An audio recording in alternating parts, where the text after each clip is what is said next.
Hello and welcome to our FPL Gameweek 37 team selection video. I'm Chris and Kieran is here too. Hello. Oh yeah, how you going? Yeah, very good. I'm ready to share my team. Are you ready to share your team? Let's do it. All right, do you want to go first this week? Okay, so yeah, bus team currently has Pope in goal. I've no idea who to play there really. Areola, Nottingham Forest at home. I think they probably scored two. I'll probably back the home fixture, I guess. Areola. I mean, but yeah, Newcastle's XGC has been pretty good at the same time, so that's a tough call. Probably a 50-50. Yeah, Vardiol at home to Bournemouth. I'm playing Agbadou at the moment away at Crystal Palace. Not sure I love that. Might play Cavior instead as just a Newcastle home.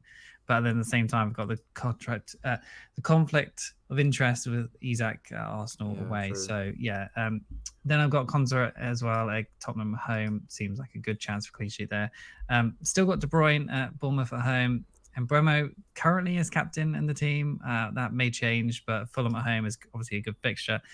Salah and Sarr with Wolves at home. And then I got Evan Nilsson, who I brought in last week for Marmouche, mainly for the Leicester at home in the last day.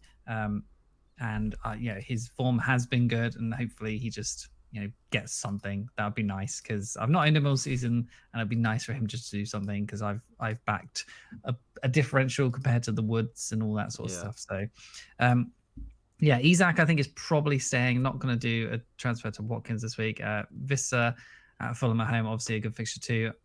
Murphy, Kivior, O'Shea at the moment on the bench. I probably should look at someone like an O'Shea out to get my defense better for the last game week of the season for a bench boost. But I'm looking at possibly doing Salah and Sarr out to Palmer and Saka. I think that would be spicy and fun. And then I could maybe just do a transfer of O'Shea to someone on the final day and bench boost and not be feeling too bad about that. Because, Agbadou's got Brentford at home, but at the same time, O'Shea's got West Ham at home on the last day, which is not too bad. Like he could do something, but I've been bigging up Bowen in the main show. So there's two things I could do there, I guess, on the final day of just maybe that's not so spicy, but it will help the bench boost at least. So I'm looking at possibly a hit this week. Because you've only got one free transfer, haven't you?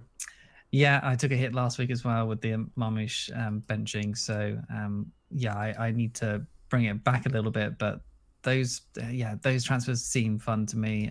Salah literally on the beach, as we've seen. That's where I am right now. I think that the idea of getting Saka and Palmer in is really there's big upside in both of those players, both for Saka in that last game week of the season and Palmer against his Manchester United team. And I think I suppose that means this week that you're totally avoiding Villa attack against Spurs. I'm also looking at Sarr to Rodgers, which also seems like someone who I should get. So it's difficult. I mean, am I going to take a -8 to do that? Probably not. No, because I don't know who. Well, unless you've got, don't know who else you'd sell. Have to sell. I could sell Murphy, I guess. Yeah. Bench Evan Nilsson. Yeah, that wouldn't be the worst thing, but it would be hard to say get a return of -8 and get even. I need to get way more than even to be worth it, to be honest. So maybe one of Palmer and Saka doesn't come in this week, and I just do a Rodgers for Sarr and just think about Saka maybe next week on the Southampton away fixture instead. So that could be something to consider. I had totally forgot about Rodgers. But I don't think I don't think his upside is probably as big as Palmer's or Saka's. Sure, maybe. But Rodgers been way more consistent this year. Although, what does it say like numbers wise? Who's got the more points? Well, overall. Yeah, overall. That's probably hard to judge on the minutes as well, isn't it? Rodgers 154, but he's probably played way more minutes than. Palmer's 209, so he's decently above him, even though Palmer's had a few games out and stuff. But I think it's a difficult lineup in 37. We've discussed this on the main show. I feel like there's not many teams that have got two really nice fixtures to end the season, and not at all. I think most transfers now seem to be rinsed because of all the double game weeks that have passed, and most people I would say are just on 1, 2 if you're lucky, and it's a difficult time to want to take multiple hits, even though we've both got like the bench boost lined up. I'm a bit reluctant to take a -4 this week, but maybe next week I would I would do it just for what perceived to be a good fixture. Yeah, really tricky. Yeah, and selling Saka against who's got Brighton and Palace, it was not the worst fixtures. Yeah, he could still obviously go crazy. I mean, he probably still play, I guess. Yeah. So, that is certainly a worry too. Yeah. All right. Well, let's have a quick look at my team. It's slightly different. So Raya in goal. Just that I think again is very close between Raya and Areola. Don't rate the Forest attack, but I feel like Arsenal defence is really highly owned. Yeah, it might come down to the wire on that one. I'm not sure if either going to keep a clean sheet, so it's on save points. Like you, I've got Konsa and Gvardiol, so I don't really need to mention them too much. I think my defence, similarly, again, is 3 poor picks. Milenkovic, Agabadu and Burn. I think all 3 of them are looking at a 1 or no points this game week. Yeah. If I knew for sure that Munoz was going to play that Wolves game after the cup final, I would really consider taking a hit to get him in and then playing him for that Liverpool because I think there's an upside pick. He gets an attacking return even if they concede against Liverpool. I think that he's quite fun on a bench boost. But I don't know if that's if I knew he was going to start, I would probably be more likely to do it. So, and then in midfield, like you, I've got Salah and Mbeumo. I don't think, again, I just wish I had more transfers because I would make a few more moves. I don't rate Salah's form. I don't rate his chances in the last 2 game weeks, but do I really want to spend a transfer to get rid of him? Probably not.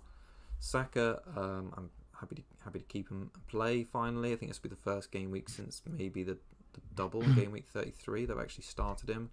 Okay. Oh no, last week I started him actually against Liverpool. Rodgers in place, and then Wissa, Isak, and currently still Mateta. So I think very likely I'll definitely actually do Mateta to Watkins this week, and I might captain him as well. I think he's probably slightly. I think the 3 captaincy options for me will be Mbeumo, Saka, who are currently the captain and vice captain, and then Watkins. So it'll be one of those 3. And I just feel like it could be a game where any one of them goes big, but I quite fancy backing Watkins against the Spurs side, who are pretty pants at the minute. No pens though. No pens. That is the big the big thing. The swing for Mbeumo and Saka is of course the set pieces and pens. So routes to points for Watkins are definitely lowered. I just need them to have a big game like they did against Newcastle.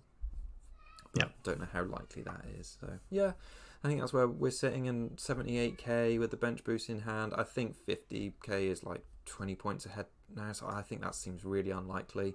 I think you've got to get the captaincy. It might happen. Got to get the captaincy right this week, and then next week, and then hit a good bench boost, and maybe it's achievable. But I just can't see.